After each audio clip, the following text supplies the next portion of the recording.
I'm Detroit City Council President Pro Tem James Tate, representing District 1, and we are here today with Mr. Chase Cantrell, who is our Task Force on Black Male Engagement Man of the Month, and we are excited to have you here today. Thanks for inviting us to your space. Happy to have you guys. Tell us about yourself. Well, I'm a native Detroiter, born and raised in the city of Detroit in District 1, right? So I grew up around Puritan and Greenfield from really all of my youth, so 1 to 17, and went to elementary school in District 1, so went to Vital Elementary, Prairie Elementary, St. Scholastica, and then Renaissance, so mostly DPS throughout that entire time. And yeah, went to University of Michigan, so I'm a double Wolverine, so undergrad and law school, so I'm a lawyer. Went to law school 2005, 2008, came out when the crash hit. Started practicing in 2008 at a big firm downtown and decided that I needed to do something different with my life. So I decided to shift away from law to real estate. And that's been what I've been doing ever since, really practicing real estate and teaching real estate. If the city of Detroit continues to go down the path it's going, some say great, some say not so great, some not paying attention. You know, around 10 years from now, what do you see the city of Detroit if it continues down the path it's going now? If it continues down the current path, I think there's going to be a lot of Black residents who are upset and disillusioned with what people are calling progress, right? So I'm glad to see there's more Black development of physical space. What I think a lot of economic development professionals don't understand is that you can fix buildings, but that doesn't fix people. This corridor can be inspiring to a Black kid who lives in Fitzgerald, right? Being able to walk along this corridor and no longer see empty, dilapidated buildings, but will that change the school that he goes to? My partner works for DPSCD. The stories that I hear about what happens in schools is devastating, right? Even when I was in DPS back in the day, like it was clear that we didn't get the resources that we needed to thrive, right? And we know that's still happening. We could definitely be doing more. And I think if we go out 10 years, if we're doing the same things that we're doing now, we're not gonna see the changes that we wanna see. And I read something where you said that you didn't necessarily have a mentor within this realm, That's right. so to speak. But a lot of people are looking to you as a mentor. How does that feel now to be in that position where you're able to provide knowledge, encouragement, all of those things that folks need to continue to progress in their next? No, it feels good. I feed off of that energy, actually. So I don't think of myself as a developer. Like people use that term to describe me, a real estate developer. I think of myself as a teacher. And actually I feel like I'm doing the work that I'm doing so that I can take the knowledge and share it with others. I feel immense amount of pressure as a Black man serving in the position that I do. You know, a city council member, all eyeballs are watching. Prior to that, I was at the police department, all eyeballs were watching there as well. And right now, as you've ascended, how do you handle that particular pressure? Because I know you gotta feel it. Yeah.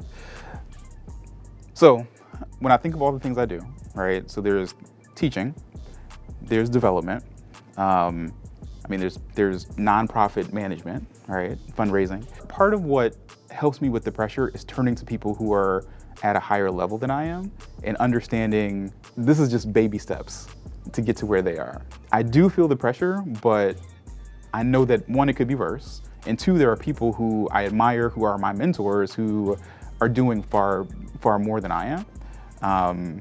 So it puts the pressure in perspective. What made you make that transition from attorney to now a developer that many folks look up to? So the crash happened in 2008. Things began to slowly come back in 2010, 2011, right? So we started to see development downtown. And I was at a big firm and none of the developers looked like us. I'm looking at all the developers who are leading the biggest developments in Detroit who are not Black and beginning to say to myself, well, why is that? What's happening in the ecosystem that is causing this effect? And where are Black lenders, Black developers, Black contractors? Like, what does this ecosystem look like? By the time I started BCV, I had a better sense of, all right, there are no entryway programs, right? There's no really good pipeline for Black developers.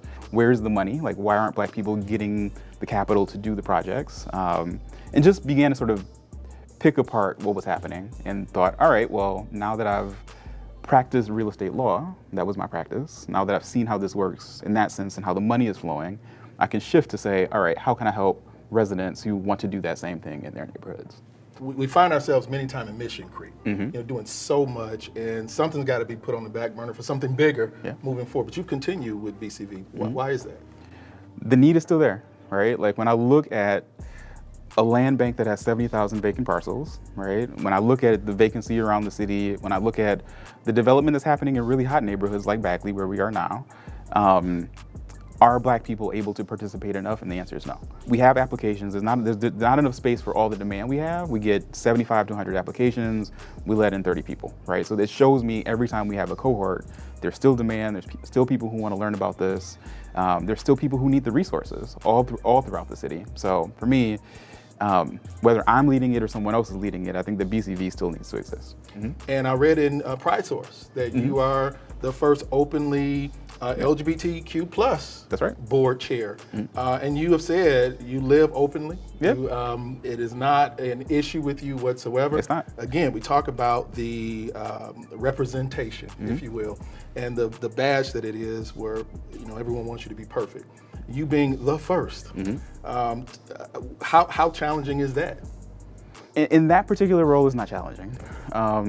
No one really cares, honestly. Because they elected you. They elected me, Someone just appointed you in that position and others are grumbling. Yeah. The board actually elected you in that position. Yeah, so that hasn't been an issue, and I'm glad to bring that representation. It's good to know that I can live openly and I can bring in those voices too. So I want to talk to you about that transition, brief, albeit, but that transition over to France. It was my second time in France. So Wow. both times because of my best friend, another Renaissance grad, another Detroiter. She had convinced me the first time when we were in undergrad to go study abroad for a semester. She stayed.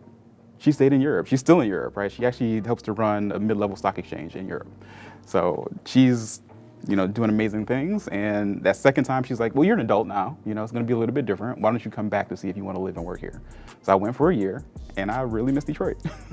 So I got it out of my system, and I was like, this was worthwhile. I'm glad I did it, but transition back. Take us back to Chase as a grade schooler, high schooler. If we were to ask your classmates from back then to describe you, what would they say? Probably the same thing my friends would say now, right? I'm super nerdy, right? love academics, love to read, love math and science. I was just really focused on school, right? So I think there's a direct correlation between that Chase now and this Chase that you see. What are you looking forward to most in 2024? Just started a new year. I just got engaged. Oh, congratulations. Thank you. So I'm looking forward to that. Finishing some of these projects, right? So we talked about the U of M virtual course. We talked about some of these development projects, like being able to finish some of those out and move on to new things. I worked in law, I've worked in development, I've worked in teaching. For me, government is something that I've always wanted to work in, whether as an appointee or an elected official. And I think in my 40s, I'm above 40 now, I think government is my next step. So I'm always trying to get a scoop. So you said you might run for office again anytime soon?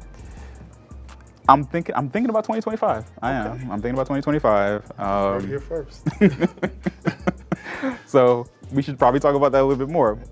Anything else you want to add? I hope that people visit Bagley, right? So there's a lot happening on the Avenue of Fashion, on Livernois, but there are good things happening on 6 Mile too. So hopefully folks will feel encouraged to see what's happening on 6 Mile. All right. When does this particular location open? This year.